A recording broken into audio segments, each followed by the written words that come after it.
서론. 인생의 황혼기. 우리는 무엇을 준비해야 할까? 나이가 들면 누구나 한 번쯤 이런 생각을 합니다. 나는 얼마나 더 살 수 있을까? 내 남은 생은 행복할까? 아니면 병들어 누워만 있을까? 50대, 60대까지만 해도 우리는 비교적 활기차게 살아갑니다. 그러나 80세가 넘어가면 인생은 또 다른 국면을 맞이합니다. 건강이 급격히 나빠지는 사람이 있는가 하면 100세를 훌쩍 넘겨도 건강하게 사는 사람도 있지요. 그 차이는 어디에서 오는 걸까요? 많은 연구와 사례를 통해 우리는 몇 가지 공통점을 발견할 수 있습니다.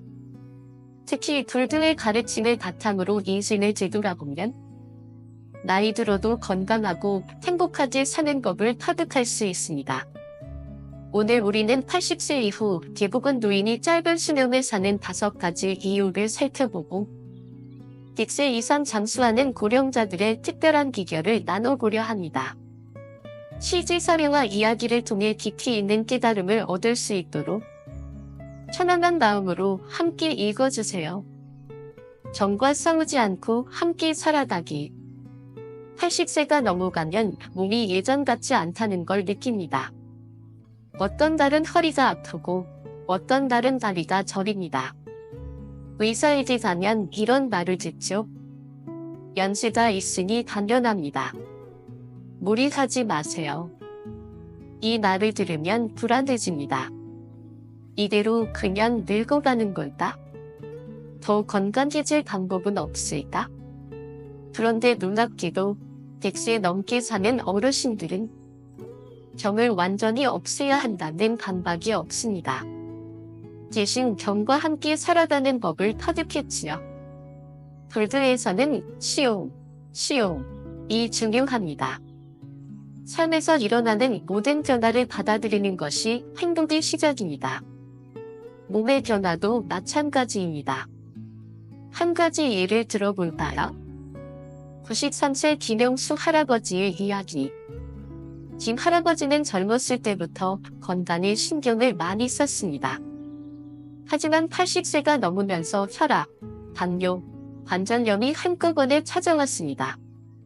처음에는 병을 이겨내려고 노력했죠. 약도 많이 먹고 정원도 자주 갔습니다. 그런데 점점 피로해졌습니다. 병을 이기려고 할수록 더 스트레스를 받았습니다.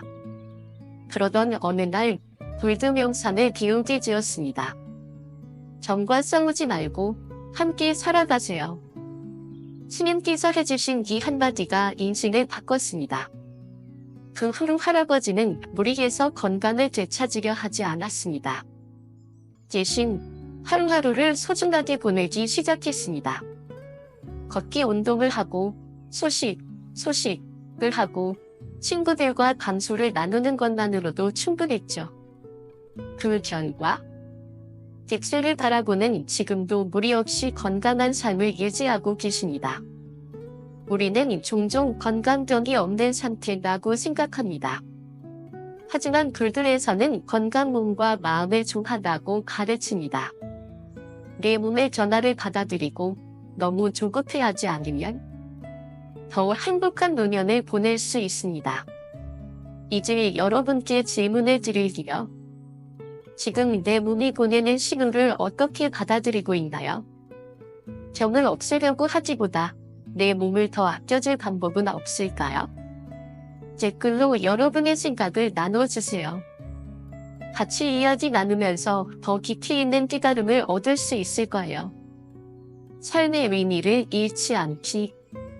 80세가 넘어가면 많은 어르신들이 이런 고민을 합니다. 이제 내가 해야 할 일이 남아있을까? 자식들도 다 컸고 손주들도 제갈 길을 가는데 나는 이제 뭘 해야 할까? 젊었을 때는 가족을 위해, 직장을 위해, 사회를 위해 살아갑니다. 그런데 80세가 넘으면 더 이상 나를 필요로 하는 사람이 없다고 느껴질 때가 많습니다. 그러다 보면 우울해지고 몸도 점점 약해집니다. 하지만 100세 넘게 건강하게 사는 분들을 보면 한 가지 공통점이 있습니다. 그분들은 삶의 의미를 잃지 않았습니다. 이야기 하나 들려드릴까요? 김 할머니의 작은 밥상. 전라남도 어느 시골 마을에 92세 김정순 할머니가 살고 계십니다. 할머니는 평생을 부엌에서 보내셨습니다. 남편을 위해, 자식들을 위해 정성스럽게 밥을 지어주셨죠. 하지만 80세가 넘으면서 남편은 먼저 세상을 떠났고 자식들은 모두 도시로 떠나버렸습니다. 혼자 집을 지키게 된 김 할머니는 어느 순간 이런 생각이 들었습니다. 이제 나는 누구를 위해 밥을 해야 하지? 어느 날 마을에 혼자 사는 노인들이 많다는 걸 알게 되었습니다. 그중에는 거동이 불편해 식사를 제대로 못하는 분도 있었죠. 김 할머니는 생각했습니다. 그래, 내가 아직 할 일이 있구나. 그날부터 김 할머니는 마을 노인들을 위해 작은 밥상을 차리기 시작했습니다. 집에서 직접 밑반찬을 만들어 나누고 가끔은 아궁이에 불을 피워 따뜻한 국을 끓였습니다. 놀랍게도 그렇게 하면서 김 할머니의 건강도 점점 좋아졌습니다. 매일 아침 일찍 일어나 음식을 준비하고 사람들과 이야기를 나누며 웃다 보니 몸도 가벼워지고 마음도 한결 따뜻해졌습니다. 이제는 마을 사람들 모두가 김 할머니를 찾습니다. 할머니 덕분에 밥 한 끼라도 따뜻하게 먹는다고 감사하는 분들이 많아졌지요. 그리고 김 할머니는 말합니다. 내가 누군가를 위해 할 일이 있다는 것, 그게 바로 장수의 비결이다. 불교에서는 보시, 포시를 중요하게 여깁니다. 보시는 남을 돕는 것을 의미하지만 단순히 물질을 나누는 것이 아니라 자신이 할 수 있는 것을 나누는 것이 중요합니다. 손으로 할 수 있는 일이 있다면 작은 일이라도 지속하세요. 말로 할 수 있는 일이 있다면 좋은 이야기를 나누세요. 몸이 움직일 수 있다면 하루 5분이라도 다른 사람을 도와보세요. 이렇게 하면 삶의 의미를 다시 찾을 수 있습니다. 그리고 삶의 의미를 찾으면 몸도 건강해집니다. 의학적으로도 사회적 역할을 가진 노인이 그렇지 않은 노인보다 평균 시간 더 오래 산다는 연구 결과가 있습니다. 내가 아직 세상에 필요한 사람이라는 확신이 있으면 몸도 자연스럽게 활력을 되찾게 되죠. 여러분께 질문 드립니다. 지금 내 삶에서 가장 큰 의미는 무엇인가요? 혹시 내가 할 수 있는 작은 일이 있다면 그것이 무엇일까요? 인간관계를 유지하는 것이 생명을 유지하는 것이다. 80세가 넘으면 주변이 조용해지기 시작합니다. 예전에는 늘 바쁘고 사람들로 격적이던 인생이었는데 이제는 조용한 가난에서 혼자 시간을 보내는 날이 많아집니다. 젊었을 때는 친구도 많았고 가족도 가까이 있었지만 나이가 들면서 점점 멀어지거나 세상을 떠나는 경우가 많지요. 그러다 보면 문득 이런 생각이 듭니다. 이제 내 곁에 남은 사람이 있긴 한 건가? 내가 세상을 떠나도 아쉬워할 사람이 있을까? 그런데 100세가 넘게 잠수하는 분들을 보면 한 가지 공통점이 있습니다. 그분들은 인간관계를 끊지 않습니다. 사람이 늙는 것은 몸 때문이 아니라 관계를 잃기 때문이라고 합니다. 우리는 사회적 동물입니다. 사람과의 관계 속에서 기쁨을 느끼고 대화를 나누면서 삶의 의미를 찾습니다. 실제 연구에서도 사회적으로 활발한 노인이 그렇지 않은 노인보다 평균 8년 더 오래 산다는 결과가 나왔습니다. 그러니 건강하게 잠수하고 싶다면 반드시 인간관계를 유지해야 합니다. 이야기 하나 들려드릴까요? 매일 손편지를 쓰는 95세 이 할아버지. 서울의 한 작은 동네에 사는 이질근 할아버지는 올해 95세입니다. 그런데 놀라운 것은 할아버지는 아직도 매일 사람들과 소통한다는 것입니다. 핸드폰도 없고 컴퓨터도 사용하지 않지만 할아버지에게는 특별한 습관이 있습니다. 바로 손편지를 쓰는 것입니다. 할아버지는 매일 아침 작은 식사니 합니다. 친구들에게, 멀리 사는 가족들에게, 때로는 동네 가게 주인에게도 손편지를 씁니다. 어제 주신 두부가 참 맛있었어요. 감사합니다. 날씨가 점점 쌀쌀해지네요. 건강 조심하세요. 이렇게 작은 인사말을 전할 뿐이지만 받은 사람들은 감동을 받고 또 답장을 보내옵니다. 편지를 쓰고 받으면서 할아버지는 늘 설렙니다. 오늘은 누구에게 편지를 쓸까? 이번에는 무슨 이야기를 나눌까? 이 작은 행동이 할아버지의 삶을 더욱 활기차게 만들어 주었습니다. 지금도 매일 아침이면 이 할아버지는 조용히 책상에 앉아 손편지를 씁니다. 편지를 통해 마음을 나누고 관계를 유지하는 것이야말로 건강하고 행복한 잠수의 비결임을 몸소 보여주고 계시지요. 불교에서는 인연을 소중히 여깁니다. 불교에서는 모든 것은 인연으로 연결되어 있다고 말합니다. 우리가 누군가를 만나고 이야기를 나누고 서로에게 영향을 주는 것, 이 모든 것이 깊은 인연입니다. 그리고 인연을 소중히 하면 그 자체가 삶의 원동력이 됩니다. 나이가 들수록 관계를 유지하기 위한 노력이 필요합니다. 먼저 연락하기, 기다리지 말고 먼저 연락하세요. 작은 관심 보이기, 생일을 기억해주고 안부를 물어보세요. 감사히 표현하기, 고맙다는 말 한마디가 관계를 이어줍니다. 마음을 열고 대화하기, 서운한 일이 있어도 풀어야 합니다. 관계를 유지하는 것이 곧 생명을 유지하는 것입니다. 나 혼자 살아가는 것이 아니라 서로가 서로를 지탱하며 살아가는 것이죠. 여러분께 질문 드립니다. 지금 내가 먼저 연락해야 할 사람이 있을까요? 오랫동안 연락하지 못한 친구가 있다면 오늘 먼저 안부를 전해보는 건 어떨까요? 소식을 실천하는 것이 건강을 지키는 길이다. 우리는 살아가면서 참 많은 음식을 먹습니다. 젊었을 때는 배불리 먹어도 괜찮았습니다. 많이 먹어야 힘이 난다는 말을 들으며 자랐고, 가족을 위해 정성껏 밥상을 차리는 것이 사랑의 표현이었지요. 하지만 80세 이후 몸이 변하기 시작합니다. 같은 양을 먹어도 소화가 잘 되지 않고, 조금만 먹어도 배가 부르고, 음식을 잘못 먹으면 속이 더부룩하거나 탈이 납니다.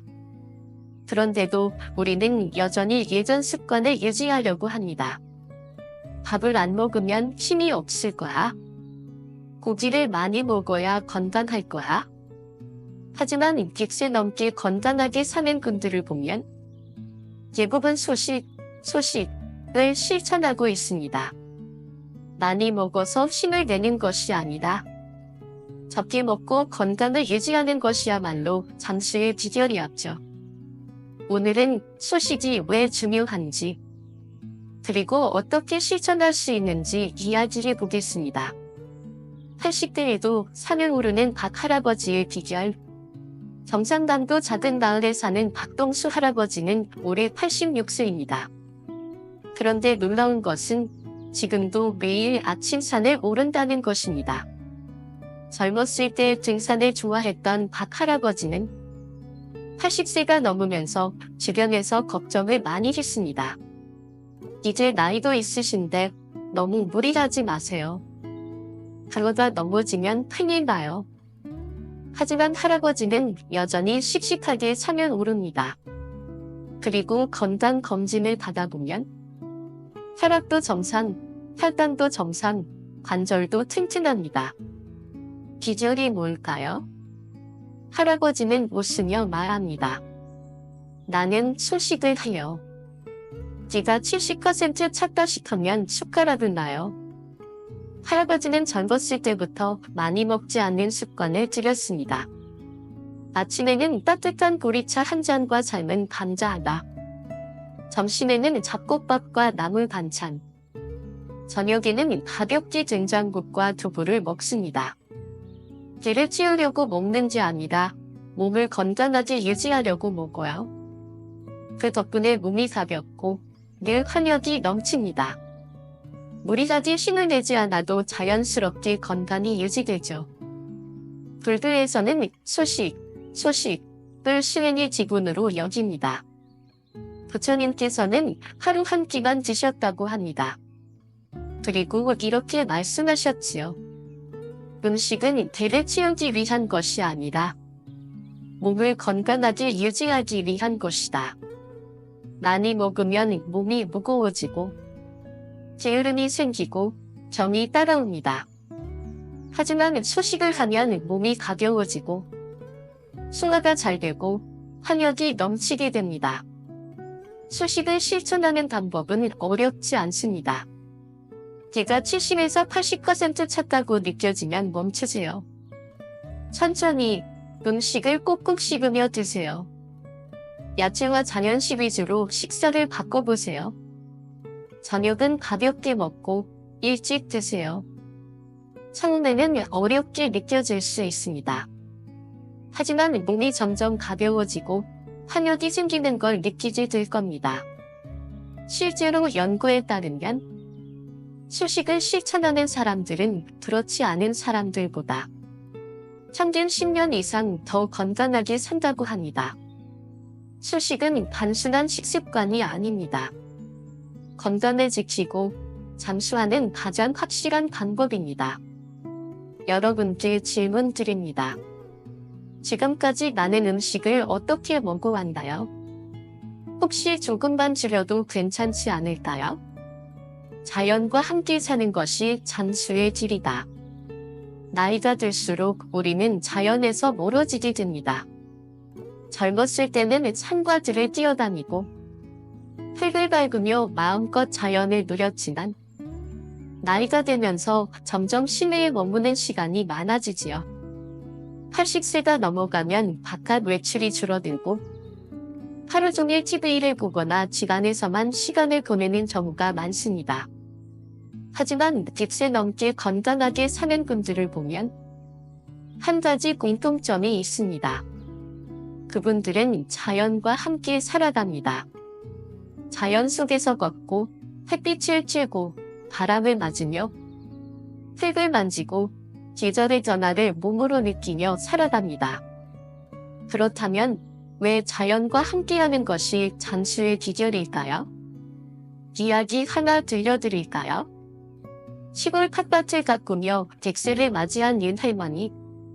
강원도의 한 시골 마을에 사는 윤정희 할머니는 올해 기질스입니다.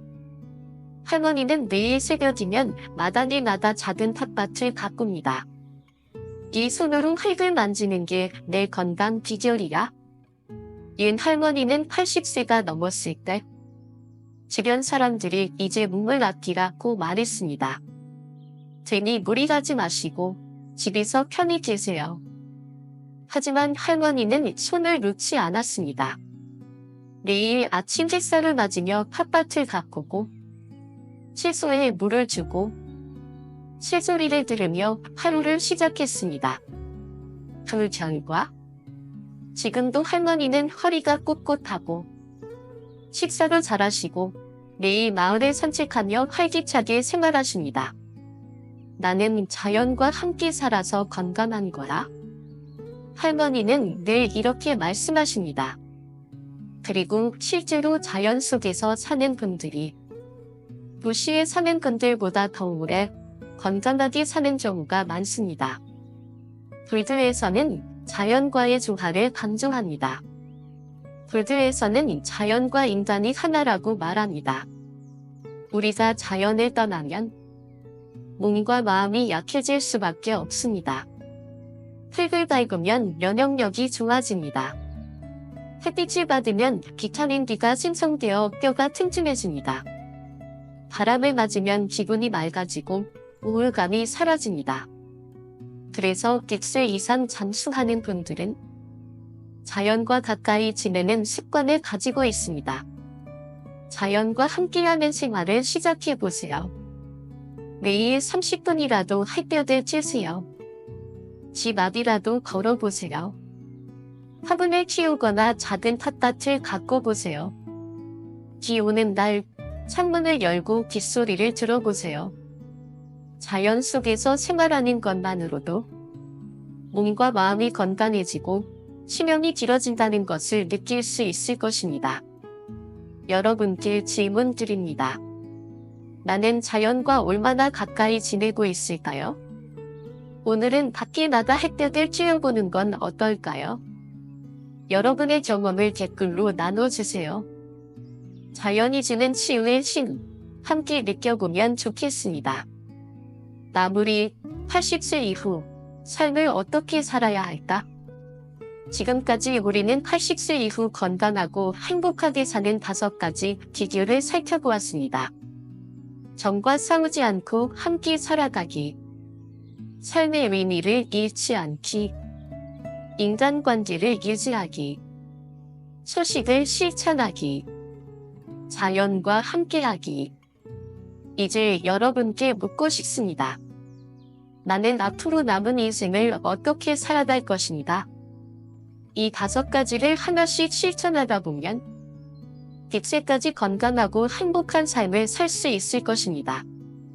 마지막으로 여러분께 부탁드립니다. 이 글을 읽으며 떠오른 생각, 혹은 여러분만의 장수 비결이 있다면 댓글로 나눠주세요. 우리 함께 건강하고 행복한 노년을 만들어가요. 읽어주셔서 감사합니다.